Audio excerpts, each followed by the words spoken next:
सुप्रभात प्यारे बच्चों। कार्यपत्रक 64। विषय है हिंदी। दिनांक 7/12/2020। कक्षा 9th।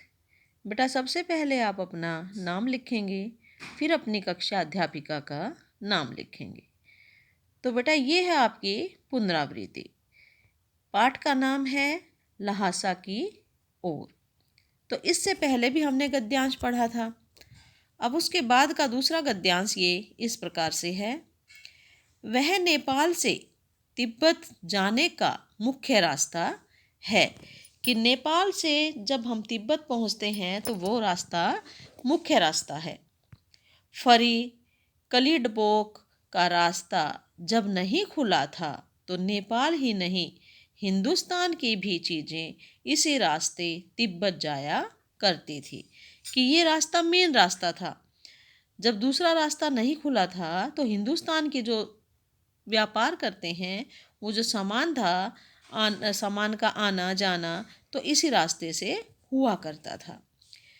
वह व्यापारिक ही नहीं, सैनिक रास्ता भी था। कि उससे केवल सामान का आदान प्रदान नहीं होता था, बल्कि वो सैनिकों का रास्ता भी था। इसलिए जगह जगह फौजी चौकियाँ और किले बने हुए हैं। इसलिए वहाँ पर सैनिक रास्ता है, इसलिए वहाँ पर फौजी चौकियाँ भी बनी हुई हैं बेटा। और फौजियों को रुकना भी है वहाँ पर, तो इसलिए वहाँ पर किले भी बने हुए हैं फौजियों के लिए, जिनमें कभी चीनी पलटन रहा करती थी। यानी जो आजकल किले नज़र आ रहे हैं पुराने, वहाँ पर जो है चीनी पलटन रहती थी। तो अब वो किले काफ़ी पुराने हो चुके हैं। आजकल बहुत से फौजी मकान गिर चुके हैं। यानी कि वो फौजी मकान इतने पुराने हो गए हैं कि वो आज गिर चुके हैं। दुर्ग के किसी भाग में जहाँ किसानों ने अपना बसेरा बना लिया है, तो किले के अंदर जो रास्ता ठीक था, किला ठीक था, उसके अंदर आजकल किसानों ने रहना शुरू कर दिया है।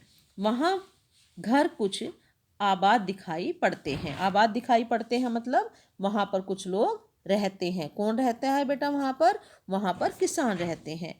ऐसा ही परित्यक्त एक चीनी किला था। परित्यक्त मतलब त्यागा हुआ। एक चीनी किला भी वहाँ पर था। हम वहाँ चाय पीने के लिए ठहरे। हम वहाँ पर चाय पीने के लिए रुक गए, क्योंकि थक गए थे, इसलिए हमें चाय पीनी थी वहाँ पर। तिब्बत में यात्रियों के लिए बहुत सी तकलीफ़ें भी हैं और कुछ आराम की बातें भी हैं।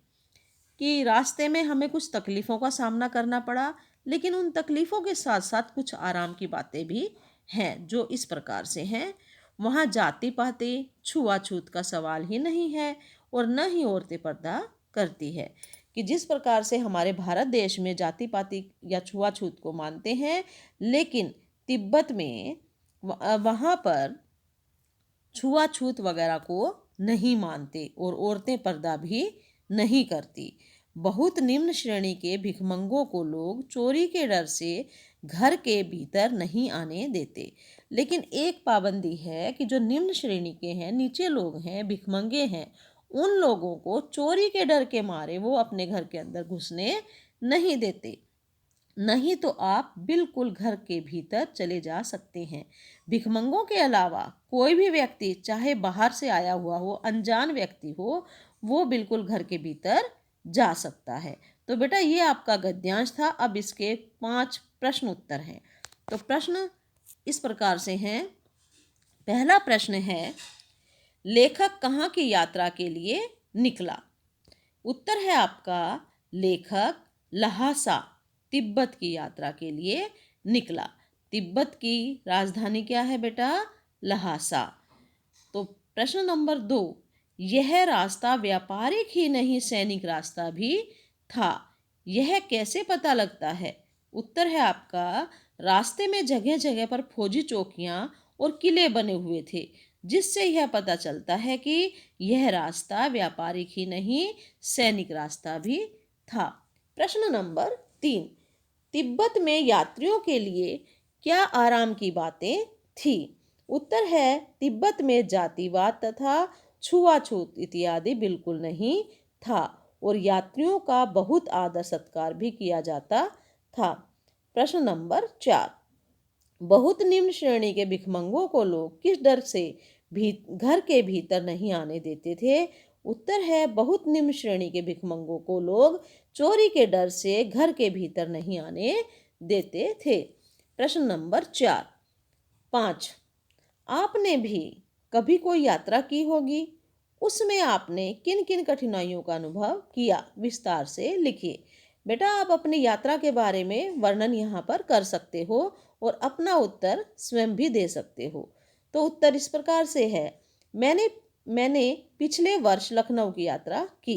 यात्रा में कई प्रकार की कठिनाइयों का सामना करना पड़ा। जब पुरानी दिल्ली रेलवे स्टेशन पहुंची तो ट्रेन पूरे 9 घंटे लेट थी। टिकट के रिजर्वेशन के बावजूद यात्री डिब्बे में बहुत भीड़ थी और पूरे रास्ते खूब हो हल्ला होता रहा। जैसे तैसे करके रात को लखनऊ पहुँचे तो वहाँ होटल ढूंढने में भी बड़ी मशक्क़त करनी पड़ी मतलब बहुत ज़्यादा मेहनत करनी पड़ी। तो बेटा ये आपका गद्यांश था, गद्यांश की पुनरावृत्ति थी। अब देखो बेटा, दिल्ली के अंदर कोरोना वायरस तेजी से फैल रहा है, तो आपको किन किन बातों का ध्यान रखना है? नंबर 1, 2 गज की दूरी अवश्य ही बनानी है। हाथों को साबुन और पानी से 20 सेकंड तक धोना है और जहाँ तक हो सके आपको घर से बाहर नहीं निकलना। अगर घर से बाहर आपको निकलना है तो मास्क लगाकर ही निकलना है। ठीक है बेटा।